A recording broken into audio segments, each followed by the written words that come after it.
What if the very thing that's supposed to help you feel strong and grounded, exercise, has actually become a sneaky contributor to your burnout? Welcome back to Beyond Chronic Burnout, the podcast where autistic, ADHD, and ADHD women redefine self care, reclaim rest, and learn to live unmasked on our terms. I'm your host, Carole Jean Whittington, and today we're exploring a surprising truth many of us have lived but haven't yet named, that the pressure to, quote, move more can actually push us deeper into burnout, especially when we ignore what our bodies are really asking for. This can be even harder when you also have co-occurring health conditions like POTS, MCAS, EDS, or hypermobility. Our guest today is someone whose story will feel like a mirror for many of us. Lee-Anne Reuber is the founder of Sekond Skin Society, the most accessible and inclusive fitness app on the market. With over 20 years of experience in disability inclusion and a pivot from personal burnout to purpose-driven innovation, Lee-Anne's here to challenge everything we've been taught about movement, exercise, and quote-unquote fitness. In this episode, we're going to talk about how movement can support or sabotage your energy and how to tell the difference. Why fitness culture often gaslights neurodivergent bodies. I know I felt that one. What to do when your body says rest, but your inner critic, that internal monologue, oh, she's being so mean and she's saying push harder, get up and move. And how softness, not intensity, may be the missing piece of your burnout recovery. Step out of the shadows, feel the power rise, catch the spark inside you, let your spirit fly. Beyond the chronic burnout, Carole Jean's your guide, find your steady rhythm, nice joy on the tide. Flourish forward, bright and bold, leave the burnout far behind. In this journey, hearts unfold, yours seek and find.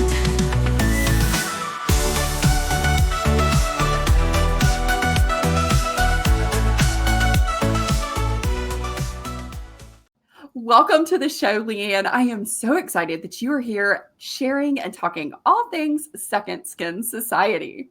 Oh my goodness, I'm so happy to be here. Thank you for having me. I mean, Lee-Anne, your story and your story with burnout, it's just so relatable. I mean, you and I have chatted. I did the co-hosted podcast on self-care with my good friend, Philip Kinglow, over on Today's Autistic Moment. And we've got that one coming out. And I mean, I've just gotten to share conversations with you, and everything you share is just so dang relatable. I so get it.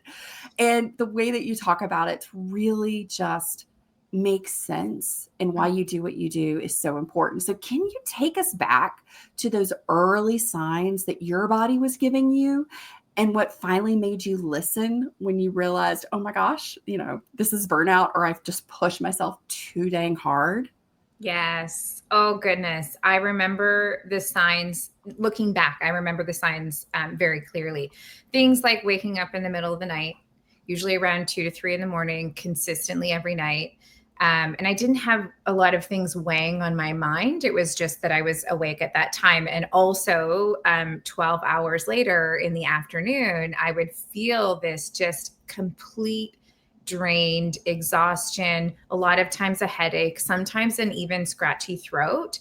And so the contrast there, it was, I'd always have a reason for why I would be experiencing that kind of mid-afternoon episode or all those symptoms that I would say, but I never understood about the waking up in the middle of the night. Looking back, and after I learned that I did have burnout, I recognized there were a lot of different cravings that I was experiencing that were kind of, not my typical food choices. And, some of those things can be related to the burnout as well. So there were definitely signs where my body was crying to me, something is wrong here. But truly, I wasn't paying attention. I was noticing that, okay, I was awake and okay, I was tired, and I could explain those things away. But the thing that changed for me, where I was like, something is wrong, was that I started gaining weight. And the reason that I knew that was a very clear signal that something was wrong was because at the time, this is when the business had first started. It was running as a yoga studio. I was actually teaching 15 classes a week. So of course you can understand why I'm in burnout. Oh my gosh. Physically teaching 15 classes a week. I was also obviously running the business and doing all of those different things, lots of different things happening in my personal life. But when I was teaching that amount, I was actually tracking what I was eating in terms of calorie consumption. And the intention was to make sure I was eating enough to be able to match how much output that I was, doing with all of the classes. And I knew that it was actually a challenge for me to keep up with that calorie intake. And so for me to start gaining weight, it was like, something is wrong here. The whole calories in, calories out is not matching up to what my body is telling me. And so when I started gaining weight, it was a very direct, my body was like, I know you're not going to ignore this, because, we'll talk a little bit about my history with nutrition and obsessive exercising and things like that. My body knew this is the signal that's going to get her to pay attention. Oh my gosh. And all of that is just so very relatable. I mean, I can look back now that, when we get on the other side and we know what we know, of course, hindsight's 2020. But I think that happens to so many of us, especially women, is we're in this place where we're like, oh, well, it's probably this, or it's probably this. And we're, coming up with the rationale and still pushing and not going, wait a minute, this is not me having to solve a problem. This is me needing to take a moment to listen, really listen to my body. And I know for me personally, just living in survival mode in this people pleasing hustle kind of culture that I grew up with, because I'm 51, I was born in the 70s, that's just kind of where I was. Yeah. And I know that I had just checked out of even listening to signs from my body, because it was either they were so extreme and it's like I was feeling everything and I was hyper aware of all the stuff, or I was getting these signals and I was like, yeah, it's this or this, and just dismiss it and keep going. Yep. Right. I don't have time for this. Yep. I'm not stopping or slowing down. And I think that's one of the things that I love how you shared about this, because when your body is talking to you, and I love that you said, my body knew what was going to get my attention. Yeah. And it was this. Yeah. I mean, wow. Yeah. Yeah. Now, I will tell you, unfortunately, though my body knew, at first I didn't recognize that was the signal that it was burnout. I actually did the opposite of what I needed to do, which was exercise more and do more high intense, because I was thinking, still in that mindset of dismissing it, explaining it away.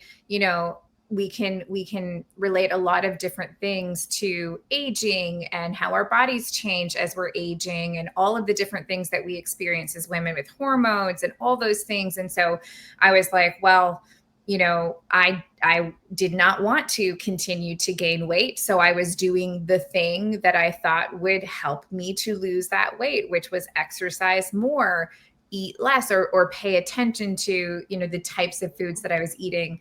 And of course that made everything worse. And finally I was like, okay, I need to, there's something going on and I don't know what it is. So here we go. Let's figure it out. I love that I think we all finally get to that place where okay, this is just hit the mark to where we can't just keep pushing. I cannot ignore it anymore. It is so loud. I have to figure this out. And I know that you said that movement is for both the body and the mind. And I so agree with you.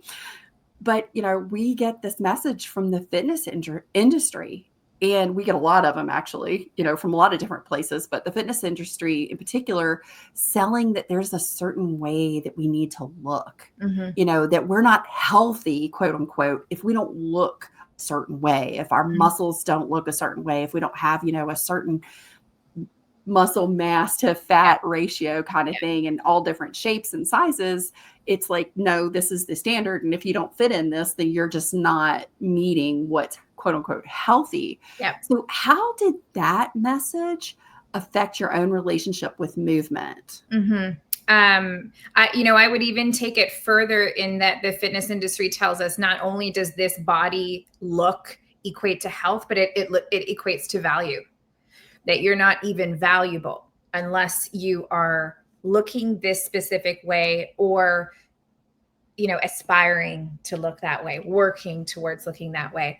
The fitness industry, I have had quite a toxic relationship with the fitness industry, with the diet industry. When I was in high school, I was obsessively exercising. Sometimes I would get up in the middle of the night and go to the gym because I had a 24-hour gym membership. And if I was, awake very, very late or very, very early in the morning, I would start thinking about, did I eat too much today? I was counting calories obsessively. I was really into this space of not loving my body. And so exercise in that time for me was to kind of punish myself into trying to attain this specific type of body so that I could be valuable. So that, at that point, it wasn't even about health. That messaging has been so deeply ingrained in all of us because I can't remember a time where that message from the fitness industry didn't exist. I remember my mom taking workout videos at home on a VHS where there were 3 thin women and there were 2 women that were doing the exercises, the standard way. And then 1 woman who was doing the exercises with a modified version. And that woman consistently was still very thin, but larger than the other 2. Like all of and always in the back corner. Always in the back corner. Absolutely. Those things we don't realize what it does to us, what it makes us think about our bodies and exercise and what's valuable and what's not valuable. Why would that woman be in the back? And why would she be the one that's larger than the other 2? That messaging is so deeply ingrained in us. And so I had to heal my relationship with movement. I had to heal my relationship with food. I still work on healing those things every single day because it's easy to get pulled back into that thinking. So with burnout and my immediate response to gaining weight was to try to get it off. That is absolutely from that toxic messaging. That is absolutely, if I am gaining weight, I am losing value as a human being. I need to reverse that real quick.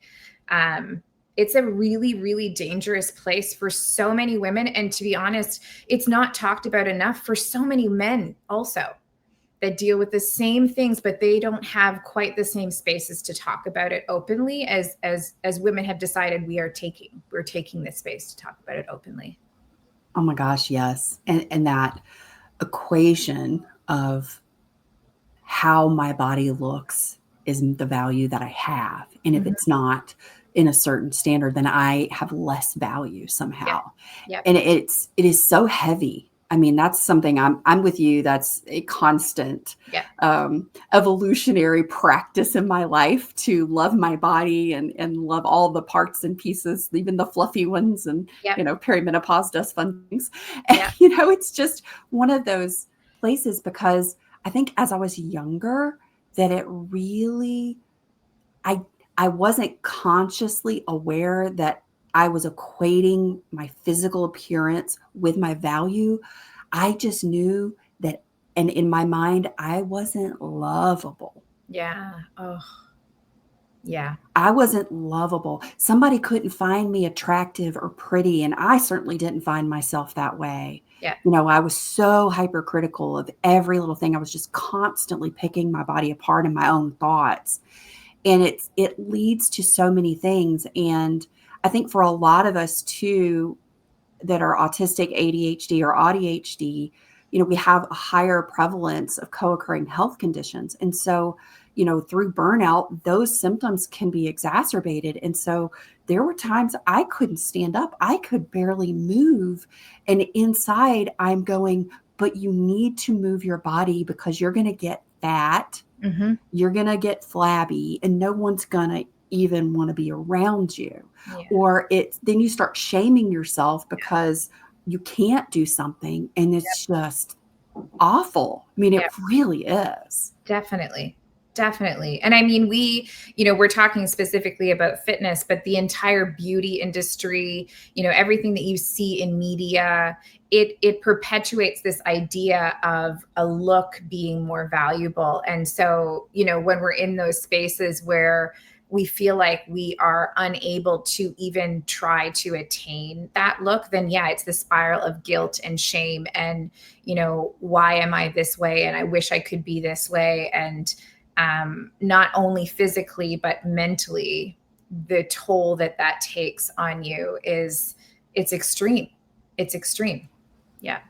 It is. And we carry it. And it's actually like this physical weight that we can carry.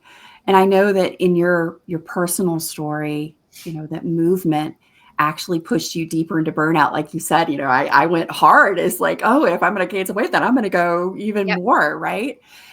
But I would love to know, like, what shifted in how you started to move your body once you became aware of this, and how did that shift support your healing? Mm-hmm. And also how that sort of led into creating Sekond Skin Society.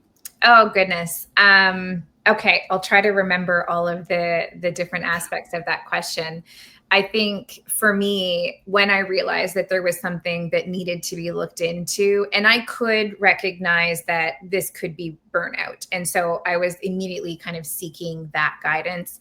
And I did speak with professionals, and I did get some testing done, and I did get some, information that was really helping me to change the way that I was moving my body, and also the way that I was eating.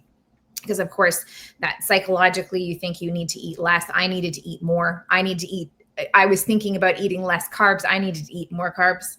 I needed to find that balance in my body. And so actually what happened initially in terms of movement through that period where I was trying to heal, I stopped working out. I walked every day. I have a couple of dogs. I have had a routine where I've walked for truly years and years, very consistently, but I stopped working out with lifting weights. I even stopped practicing yoga for about a year.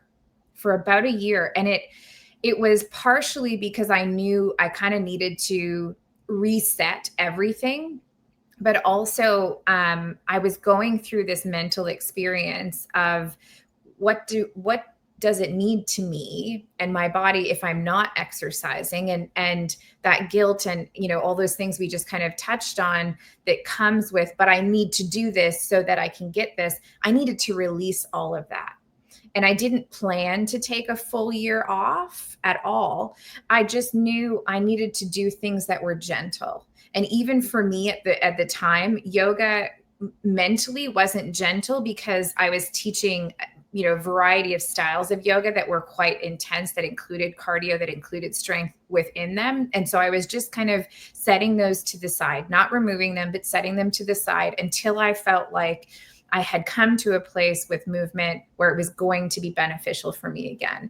And when that happened, I did start incorporating yoga back into my life. I did start incorporating lifting weights into my life. The interesting part of the mental aspect was that I was still at the time running a health and fitness business. So again, the guilt, the shame, I'm teaching this, I'm not practicing this. It was a total reset for my entire mind to know I actually am practicing what I'm preaching. I'm doing it in a way that allows people, gives people permission to actually sit with their bodies and go, what is my relationship with movement? Does it need to be healed before I develop an entire routine and work to stick with that routine or create a habit of that routine? And part of the habit that we need to create when it comes to a long-term movement routine is checking in with our bodies and going, does today need to be a rest? Does tomorrow need to be a rest? Does this type of movement still work with where my body is now? I am now in my early 40s, and what feels good for me is less intense, more intentional. So I right now am still walking every single day because it's just mentally, physically amazing for me. But right now my routine is I lift as heavy as I can 3 times a week, and that's it.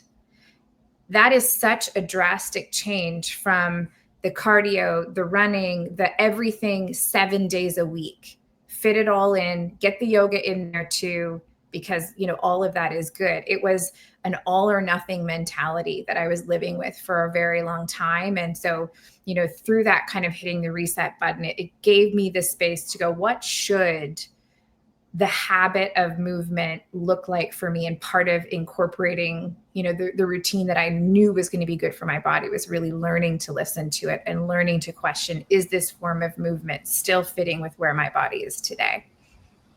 Oh my gosh. Yes. I just like want to clap right there because that's so huge. I mean, that really is just to have that moment, to give yourself permission to go, I can do this differently. And then it's also, I know for me, it was because, you know, I was running, you know, like 20 miles a week and, you know, doing a lot of really heavy lifting and things there for a while.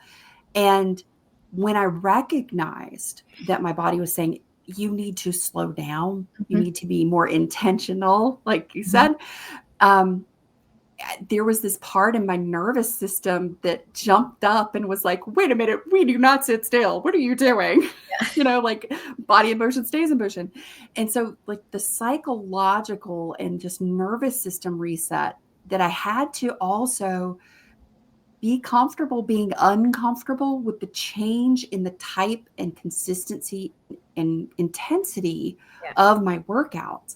Yeah. Now on Friday mornings, you know, I do Kundalini yoga or Qigong and meditation with a couple of my girlfriends, and I walk. I'm not running anymore. I'm walking.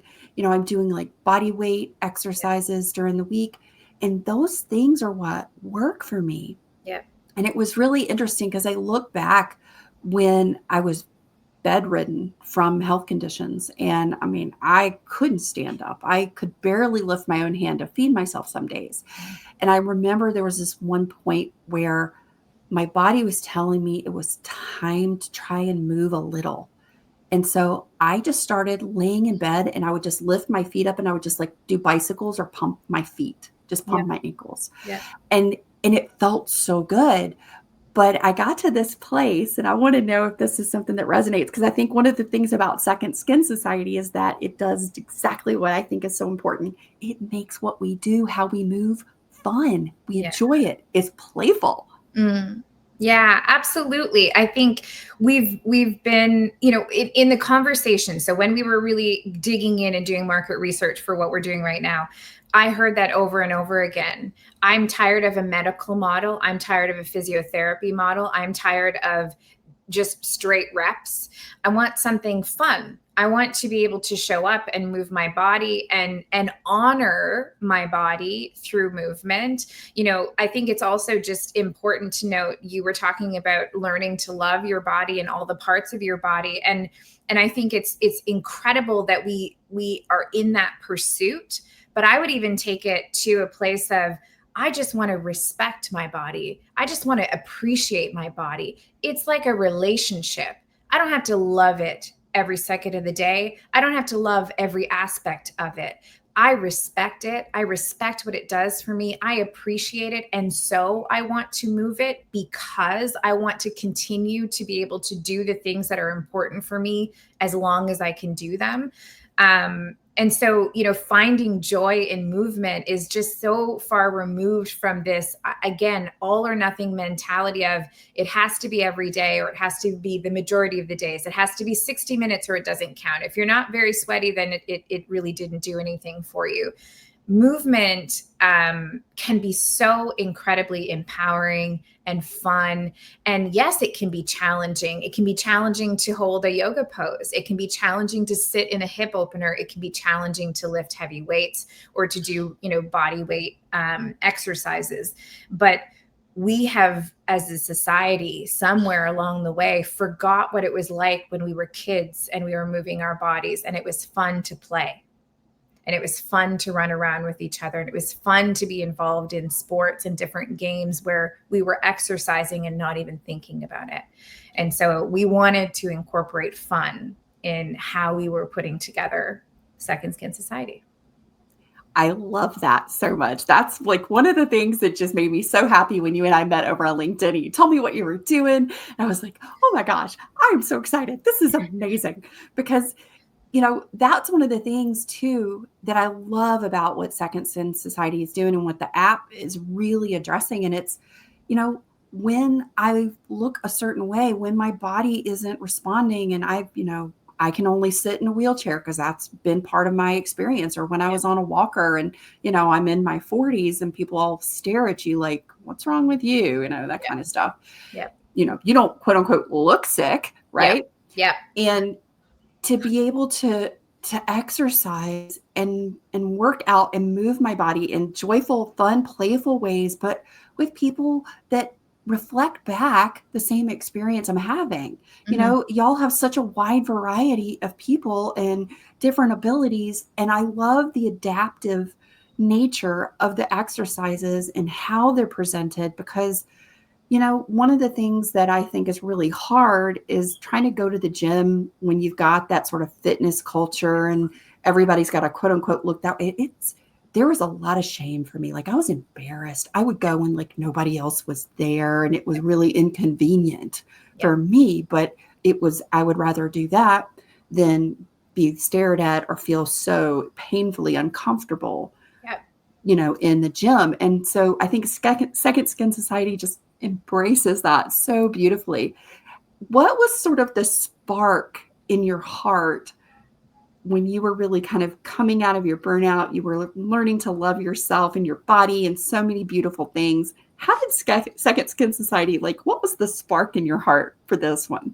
Can I tell you, it was honestly like looking back an entire life culmination. Like, I can look back to when I was young and recognize things that were happening then to prepare me for what I'm doing now and have no idea, right? We can always connect the dots looking back. I think for me, it has to do with my personal journey. It has to do with the changes that my body has been experiencing and understanding that it will continue to experience changes for the rest of my life. And I want to incorporate exercise into my life for the rest of my life, for those physical benefits, for those mental benefits. And so it was very much about me of today and me of 30 years from now, but also all of the other people, the billion plus people globally who need access to exercise as, in my opinion, a basic human right, and haven't had that. Haven't had access, have certainly not had empowerment, no space to lead in this place.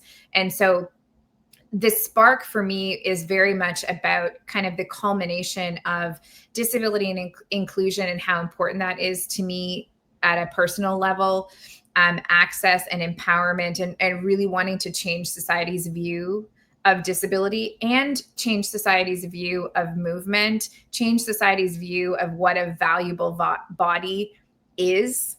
And it has nothing to do with the way that it looks. It's the changing the toxic fitness industry, changing the diet culture, bringing people together through movement, bringing people together through feeling empowered through movement, through respecting their bodies through movement, and connecting on the fact that you and I connected. You and I connected because we've had similar experiences. Sekond Skin Society is really about connecting people on those similar experiences and creating a different space for people to be able to move and get those physical and mental health benefits. It's truly just, I was born to build this, and I'm so incredibly grateful that I get to wake up every single day and work on it. I could get very emotional just thinking about that. I was made to do this. I was born to do this. And I'm so grateful that I get to. I am so grateful that you get to as well, because this is just tremendous. So for autistic and ADHD and ADHD women who are listening, who feel like they've failed, quote unquote, at fitness, Lee-Anne, what would you want them to know or to try differently today, like your heart to theirs? First of all, you have not failed the fitness industry. The fitness industry has failed you. Period. The fitness industry has failed all of us. Second, if you are looking at, movement as something that you want to incorporate into your life, and maybe you've had some of those same kind of, thinking of this all or nothing mentality, and maybe you've tried to start a routine and then stopped, and you've tried that multiple times and stopped, and not really kind of ever found something that really stuck for you, I would encourage you to look for joy in movement. So try different types of movement. If dance is fun for you, if walking is, walking on a trail or kind of being connected to nature, if challenging yourself and lifting heavy weights or doing things with your body weight, find the type of movement that feels good for you and just commit to 5 minutes. Just see what 5 minutes feels like, and develop within you this idea of like, there's no right or wrong. There is no one size fits all when it comes to a really great movement routine. It's very much individualized. It very much is what feels good for your body, and continuing to discover what feels good for your body, because your body's going to keep changing and your needs are going to keep changing. So what might feel good for you today might be completely different in a year from now. And if you can bake in this mentality of the check-in, what feels good for me, that is how you will end up developing a consistent and a long-term habit of a good relationship with movement. So you are not wrong in anything that you have tried before. The system has been wrong. The best thing that you can do is really start to learn yourself, find some joy in movement, do bite-sized pieces of movement till you figure out what feels good for you, and then continue to check in and work at that. That's what I would say is most important. Oh, that's perfect. I just love it. Thank you so much for joining us today, Lee-Anne. Thank you for sharing Sekond Skin Society, your personal journey with fitness, with burnout, and really that reclamation of your joy in movement and really enjoying how you move your body every day. We're going to have a fabulous link down in the show notes, so make sure you grab that so you can go check out the Sekond Skin Society app on both the Apple Store and on Google Play. I loved Lee-Anne's honesty and innovation and her voice in this space. So many of us have been taught that our value lies in how we look, how we move, how we perform. You've reminded us that movement can and should feel like coming home to ourselves, not escaping who we are. To all of our unveilers listening, I want to leave you with this. If you've ever pushed through exhaustion, punished your body with movement, or felt like fitness was never made for your kind of energy, you're not alone, and you're not failing. Sometimes the most powerful movement is learning to pause, just like Lee-Anne shared with us. Grab the link to Sekond Skin Society app on the Apple Store or on Google Play, and it's down in the show notes below. And that's Sekond with a K, Sekond. Want to learn more about where you are in your burnout cycle? Take the Spicy Pepper Burnout Quiz to find out your unique burnout flavor. Are you a poblano pepper level 1, just a little simmer? Or are you a ghost pepper level 5, where you might be so hot you're not? Once you get your result, you'll receive a custom audio mini series. This is brand new. So if you've taken the quiz before and you didn't get this, go take it again. See where you still fall on the scale and get this custom audio mini series. It includes tips, tools, and the exact support you need, crafted for your nervous system, not someone else's. Take the quiz right now at whittingtonwellbeing.com or head to the link in the show notes below. Until next time, stay curious, my friends. Stay gentle and compassionately curious. And remember, you don't have to hustle to heal. Thanks for being here. It's been quite a ride. Energy mastery, let's turn the tide. Top shelf guests, dropping wisdom bombs. Join us next week, where the energy's strong. Beyond Chronic.